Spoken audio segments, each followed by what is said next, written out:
Welcome to Techie Dialogue. In this video, we'll show you how to use Subtitle Edit to transcribe audio or video to text for free, using powerful AI tools built right into the software. Step 1. First, open Subtitle Edit and click on Video. Then select Open Video File to load your audio or video.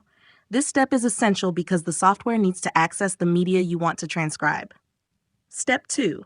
After loading the file, go to the Video menu and choose either Audio to Text Whisper or Audio to Text Vosk. These are AI transcription engines that convert speech to text automatically, and you may need to download the required model files before use. Step 3. If you select Whisper, choose the engine type like Const.me for GPU support and pick a model size such as small or medium. Set the language to match your audio, then click Generate to begin transcribing. Step 4.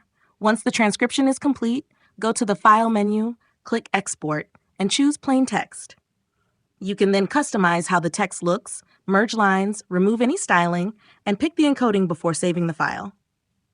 Thanks for watching. Don't forget to subscribe to Techie Dialogue for more easy tech tutorials.